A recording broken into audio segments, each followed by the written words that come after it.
Halo Sobat Cek Fakta, bursa transfer musim panas 2025 semakin mendekati penutupan, dan ternyata ada begitu banyak kabar menarik dari dunia sepak bola, khususnya yang berkaitan dengan pemain keturunan timnas Indonesia. Nama-nama seperti Tom Hague, Eliano Reinders, Kelvin Verdong, hingga Miss Hilgers, kini jadi sorotan karena masing-masing memiliki cerita berbeda di bursa transfer. Mulai dari kepastian Tom Hague yang resmi berseragam Persib Bandung, hingga rumor Eliano Reinders yang disebut segera menyusul ke tim juara bertahan Liga 1 tersebut. Lalu ada kabar mengejutkan dari Eropa ketika Kelvin Verdong, bek kiri andalan timnas Indonesia, masuk dalam radar klub besar Liga Prancis, Al Estelel. Dan terakhir, kisah tarik ulur yang melibatkan Miss Hilgers, bek tangguh FC Twente, yang hingga detik terakhir bursa transfer belum juga menemukan klub baru. Kabar-kabar ini bukan hanya menggembirakan bagi fans klub masing-masing,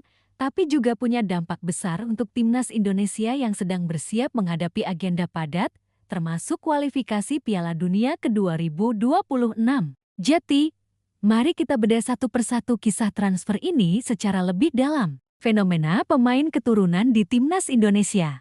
Sebelum masuk ke kasus per kasus, mari kita bahas dulu konteks besarnya. Dalam beberapa tahun terakhir, PSSI dan pemerintah Indonesia gencar melakukan proses naturalisasi pemain keturunan. Tujuannya jelas, meningkatkan kualitas skuad timnas Indonesia agar mampu bersaing di level Asia bahkan dunia. Nama-nama seperti Jordi Amat, Sandy Walsh, Shin Patinama, Ivar Jenner, Rafael Struijk, Tom Hague, Kelvin Verdong, Miss Hilgers, hingga Jay Itzes adalah hasil dari program ini. Mereka punya darah Indonesia dari orang tua atau kakek nenek dan diproses legal agar sah membela Garuda. Tren ini ternyata bukan hanya menguntungkan timnas, tapi juga mengangkat pamor Liga 1 Indonesia. Klub-klub besar seperti Persib Bandung, Persija Jakarta, dan Bali United kini lebih berani merekrut pemain keturunan yang punya pengalaman Eropa. Hasilnya, kompetisi domestik makin menarik,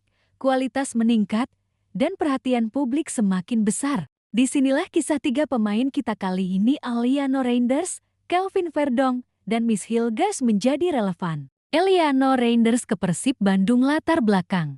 Nama Eliano Reinders sebenarnya sudah lama masuk dalam radar sepak bola Indonesia. Ia adalah adik kandung dari Tijani Reinders, gelandang timnas Belanda yang kini membela AC Milan. Bedanya, Eliano memilih untuk bermain bagi timnas Indonesia, mengikuti jejak Tom Hague dan kawan-kawan. Eliano lahir pada 23 Oktober tahun 1999 di Zwolle, Belanda. Saat ini ia berusia 24 tahun dan bermain sebagai gelandang serang untuk PSV Zwolle di Eredivisie. Karirnya dimulai dari Akademi FC Twente sebelum bergabung ke PSV Zwolle. Dengan gaya bermain yang kreatif, punya visi, serta kemampuan mengatur serangan, Eliano kerap disebut cocok dengan gaya bermain sepak bola modern. Rumor ke Persib. Kabar terbaru datang dari media lokal Belanda, De Stentor, Anal, yang menyebut bahwa Eliano sudah absen dari sesi latihan PSV Zwolle untuk menyelesaikan transfernya ke Persib Bandung.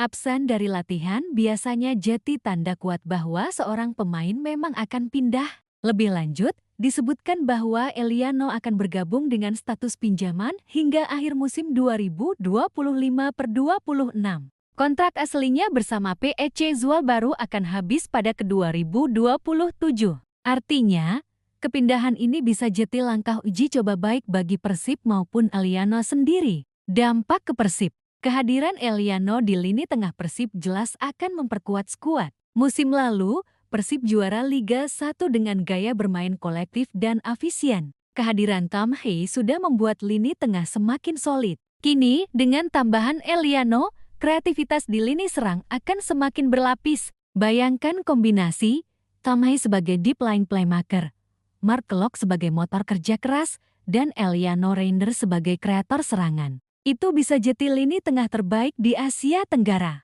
Selain itu, faktor branding juga tidak bisa diremehkan. Nama besar keluarga Reinders dengan Tijani di AC Milan akan membuat pamor Persib semakin mendunia. Fans Milan di Indonesia pun mungkin ikut menaruh perhatian lebih ke Liga Pertama. Calvin Verdong menuju Prancis. Profil Calvin Verdong. Nama Calvin Ronald Verdong jadi salah satu cerita sukses proyek naturalisasi Indonesia. Bek kiri kelahiran 26 April tahun 1997 ini lahir di Belanda, tapi memiliki darah Aceh dari ayahnya. Setelah proses panjang, ia resmi menjadi WNE dan kini jadi andalan Shintaeyang di sektor kiri pertahanan.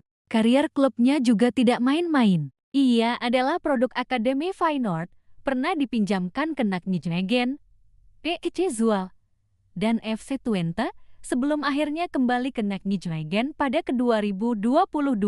Sejak saat itu, ia menjadi bek kiri utama klub dan bahkan menjabat sebagai wakil kapten. Tawaran dari Lille pada 27 Agustus tahun 2025, media ESPN melaporkan bahwa klub Ligue 1 Prancis, LOS Lille, sudah mengajukan tawaran resmi senilai 3 juta euro 56 miliar rupiah kepada Nijmegen untuk merekrut Verdong. Lille sendiri adalah klub besar. Mereka juara Ligue 1 pada musim 2020-21, mengalahkan dominasi PSG. Musim lalu mereka finish di posisi 5 klasemen, artinya masih termasuk tim elite. Jika transfer ini terrealisasi, Verdong akan jadi pemain Indonesia pertama yang bermain di level tertinggi Liga Prancis. Itu pencapaian luar biasa, mengingat Ligue 1 dikenal sebagai salah satu dari 5 liga top Eropa. Dampak ke Timnas Indonesia. Bagi Timnas Indonesia, transfer ini bisa membawa banyak keuntungan. Bermain di level tinggi seperti Ligue 1 akan mengasah kemampuan Verdong menghadapi winger kelas dunia. Ketika kembali ke Timnas, ia akan lebih siap menghadapi lawan tangguh di kualifikasi Piala Dunia maupun Piala Asia. Selain itu, transfer ini juga akan meningkatkan citra sepak bola Indonesia di mata internasional. Nama Verdong yang berstatus pemain Ligue 1 tentu akan membuat lawan lebih menghormati Timnas Garuda. Miss Hilgers bertahan di Twente. Situasi Hilgers berbeda dengan Eliano dan Verdong. Kisah Miss Hilgers justru lebih rumit. Bek tengah kelahiran Amersfoort, Belanda, ini sudah beberapa musim terakhir jadi andalan FC Twente di Eredivisie. Namun, kontraknya akan habis pada Juni tahun 2026. Pihak klub jelas tidak ingin kehilangan sang pemain secara gratis. Karena itu, manajemen Twente mendesak Hilgers untuk segera menandatangani kontrak baru jika tak kunjung pindah di bursa transfer musim panas ini. Rumor transfer.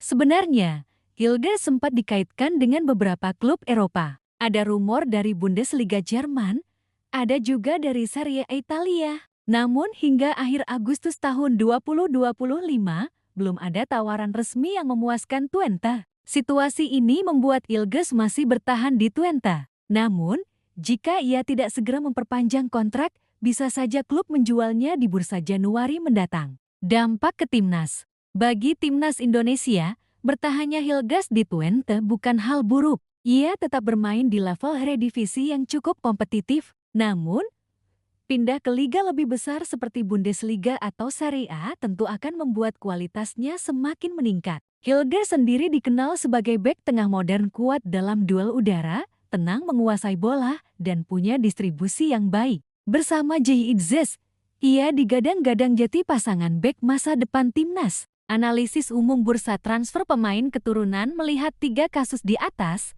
kita bisa menarik beberapa kesimpulan menarik. Liga 1 semakin menarik bagi pemain keturunan dengan masuknya Tom Hay dan kemungkinan Eliano Reinders.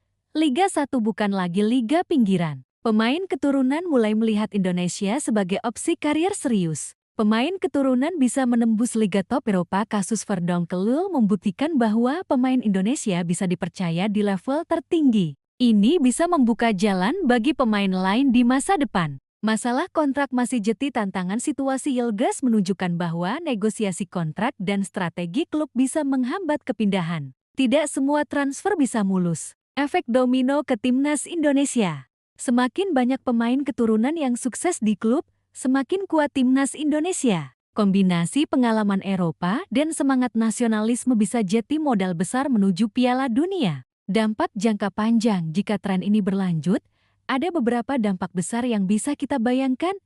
Liga 1 makin berkualitas. Kehadiran pemain keturunan membuat standar kompetisi naik. Indonesia makin dikenal dunia. Pemain di klub Eropa membawa nama Indonesia ke pentas internasional. Generasi muda terinspirasi. Anak-anak muda Indonesia bisa termotivasi melihat keturunan Indonesia sukses di luar negeri. Timnas semakin kompetitif. Target lolos ke Piala Dunia bukan lagi mimpi kosong. Nah, Sobat Cek Fakta, itulah tadi pembahasan lengkap soal update transfer pemain keturunan Timnas Indonesia. Dari Eliano Reinders yang hampir pasti ke Persib Bandung, Calvin Verdong yang dilirik klub raksasa Prancis, hingga Miss Hildress yang masih bertahan di Twente. Ketiga kisah ini menggambarkan dinamika bursa transfer. Ada yang cepat selesai, ada yang menanti waktu, ada pula yang masih menggantung. Tapi satu hal yang pasti, semua ini menunjukkan bahwa sepak bola Indonesia sedang naik kelas. Pertanyaannya sekarang, bagaimana nasib transfer ini ketika bursa benar-benar ditutup? Akankah Eliano resmi berseragam Persib? Apakah Verdong jeti terbang ke Prancis? Dan mampukah Hildress akhirnya pindah ke klub lebih besar? Mari kita tunggu bersama dan tetap dukung pemain keturunan Indonesia dimanapun mereka berada. Karena pada akhirnya, setiap langkah mereka juga jeti kebanggaan bagi Merah Putih. Sampai jumpa di update berikutnya. Tetap bersama kami di Cek Fakta, tempatnya analisis sepak bola terpercaya dan mendalam. Jangan lupa like, share, dan subscribe agar tidak ketinggalan kabar terbaru dunia sepak bola Indonesia.